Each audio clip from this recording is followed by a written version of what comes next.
Ta-da! And welcome to Joseph's Hi-Fi. And today we're going to be talking about what I consider to be the audio Bible when it comes to this. And it might be a little bit different. No, I'm not talking about a recent book that Paul McGowan from PS Audio has put together, which is a tremendous read, which you should get involved with and have a look. I'm going to be looking at this in a slightly different way, and I think you'll appreciate a little bit about the magic about why it comes into that. We're also going to have a little bit of a little interactive little demonstration a little later on where we're going to be using this and a little magic tool that you are aware of but probably don't always get an opportunity to see in the hi-fi world. For those of you that watched the previous video where I was comparing Led Zeppelin 2 album, you will certainly recall I made a quick mention about doing a video about the art of silence, which I plan on doing.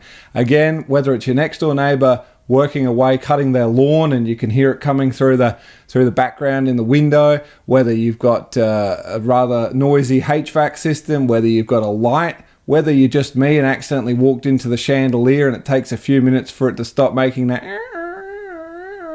sound. These are all challenges. Tonight, without doubt, I don't seem to have a fly in the room just yet. What I do have is 3 King Charles Cavalier Spaniels having a snooze out there, and there's some rather interesting snoring. And in this situation, in little Sprout's room, I have a monitoring system, so I can just barely hear the breathing happening there. So talking about the importance of sound and silence, I'm definitely going to cover. But that's not what we're going to talk about today. We're here in Australia. It's just gone after midnight at the moment. It's summertime and it's a balmy one tonight, 31 degrees Celsius outside. Again, this is the middle of the night now. Now that's just under 90 degrees Fahrenheit for those of you in places like the US and that read in that number. So it's quite a sticky one with a humidity running at about 90%. Also, I haven't been in this section of the house, so this particular zoned area, I have not been running any air conditioning today, although that's in the rest of the house, and I'll look forward to going back into the cool of the editing suite a little bit later on. Here it is. What I consider to be the Bible that I use when it comes to sound. For anyone that says, oh, I'm not really into sound reinforcement or any live applications like that, that book is probably absolutely of no use to me at all. No.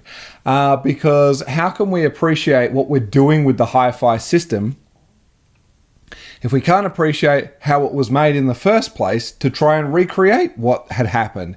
I mean, when we hear these tremendous albums where they've literally captured lightning in a bottle, well, we're just trying to pop the cork out of that bottle and get that magic and the lightning cracking again. So what we've got here, now this has been revised many times over, but this indeed is the second edition of the Sound Reinforcement Handbook written for Yamaha by Gary Davis and Ralph Jones. It's not light reading, but in a good way. It's really nice, simple chapters. And what's great about this book is it covers everything from, the simple stuff of simple sound setup to capturing it to, again, in the professional application, setting up gain structure and things like that, miking things from everything from just a simple person with a microphone to a complete symphony orchestra. And everything you need to know about sound is in here. And in which case, I've just taken mention of a few things. So what I'll do is I'll flick through the page, but I'll obviously come through with a bit of a snapshot and a still image we can run over. So, in its most purest form, what is a sound system? And then from here, we're literally just understanding what sound is in its most purest form. So that measurement of time, creating a cycle in a sine wave here, and then the measurement using air pressure, voltage, current, or SPL in that particular phase. So we want to understand obviously what sound is and what it is that we're actually interpreting through our eardrums. Obviously we're talking about frequency response. One of the most important things, I'll put a bit more of a detailed picture up actually than this one because the one in the book is important, but there's better ones I'm just going to show. Anyone that's obviously in hi-fi pretty much will already know about understanding our frequency range. I'm talking about 20 hertz, again at the sub sort of level where we've got our low bass end, and working all the way up to the top of the spectrum, coming in at the 20 20 kilohertz. And at that point, remembering most of us, particularly someone at my age, we've lost most of us, when we're born, can hear at the top echelon, but as we get older, we start losing it. I can still comfortably hear at just over 16,800 hertz.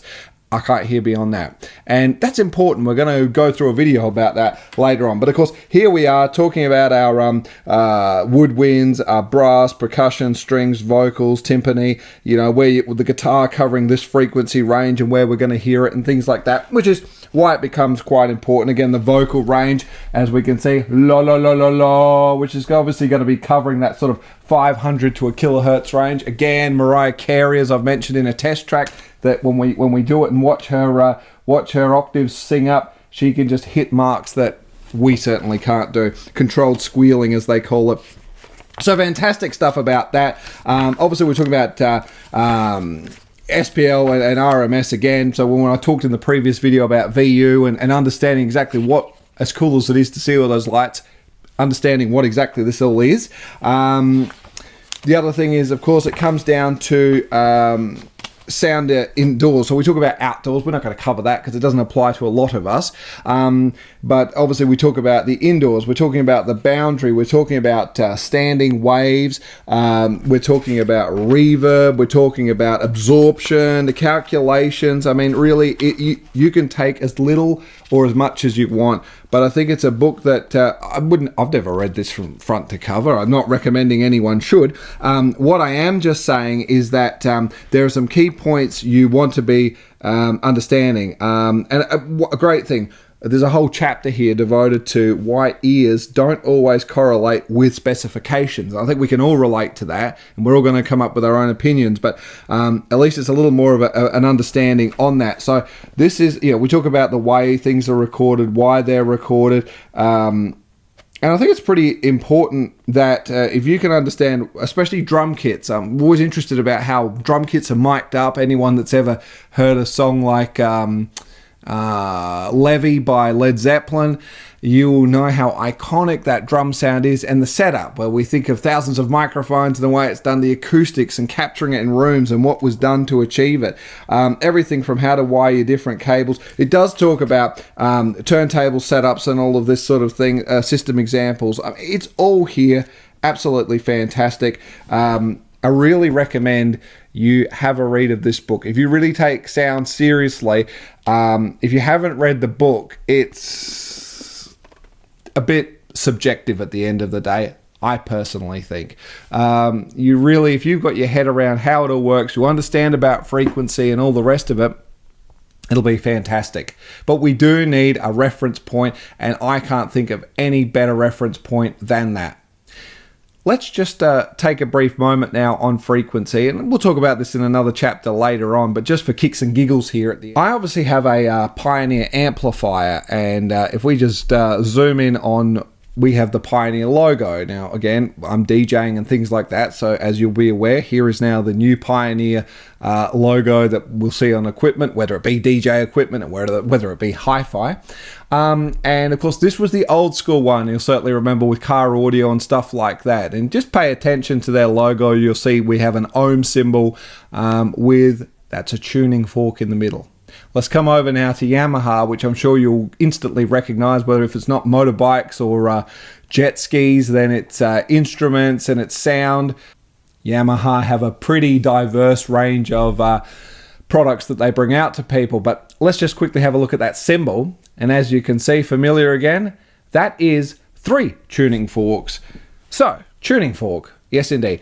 If I'm not mistaken, this is a C256. So what I'm just going to do, I'm just going to pause the video for a moment and bring you in, and let's just have a little bit of a fun and appreciate what's actually happening here. Getting romantic now. Okay, so what we've got here is this iPad with a spectrum, real-time spectrum analyzer on it.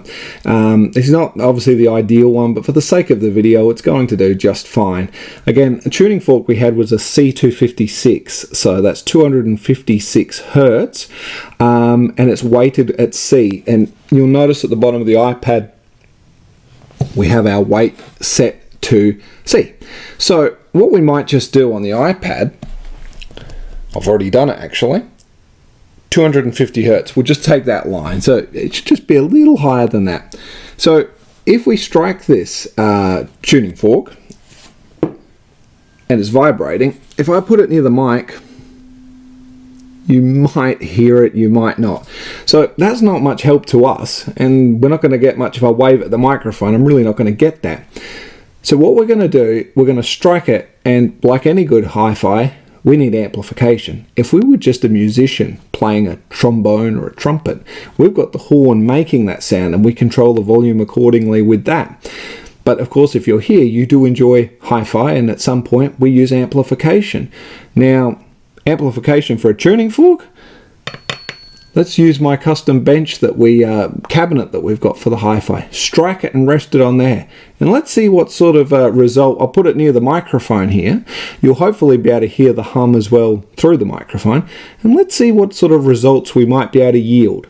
Let's give it a strike.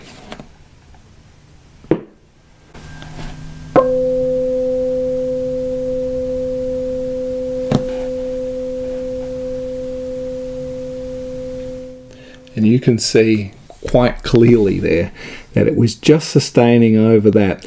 Again, I might use a different analyzer or a different screen. It's part of what's holding us back on this one, but you kind of get the idea. Again, I'll do it one more time, but this time I'm just going to put the tuning fork next to the microphone, and in the editing suite I might need to just bump it up so you can hear, but you'll hear that sustained frequency.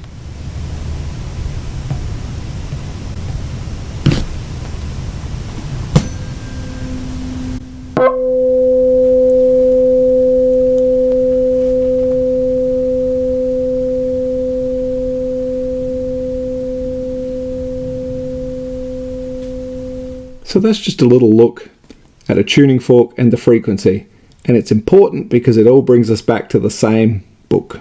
Well, ladies and gentlemen, boys and girls, again, you don't have to subscribe to this channel, of course, but of course we are now wrapping this up and coming to the conclusion. Once again, a whole new challenge I've discovered. As the gentle warm breeze blows outside across the chimney top, we find a whole new little bit of turbulence I can hear in the flue. Nothing major, but the art of silence, it's coming up. The speakers, again, go and see the video on speakers. Yes, they do sound better when they're not against the wall, but as explained, happy wife, happy life. The book, absolutely. So Sound Reinforcement Handbook, you'll find it pretty much anywhere. If you're online shopping on all those usual sort of suspect websites, you'll find it. I believe it's been revised again. It's basic principles and foundations that have been developed over the years.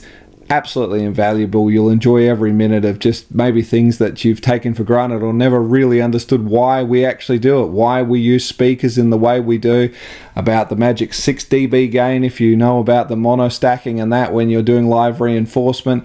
Lots of magic tricks that can be very applicable to the hi-fi world as well. Again, spectrum analyzers, again, thanks to our wonderful tuning fork. Thank you so much for watching. Stay safe. We'll see you in the next one. Toodles.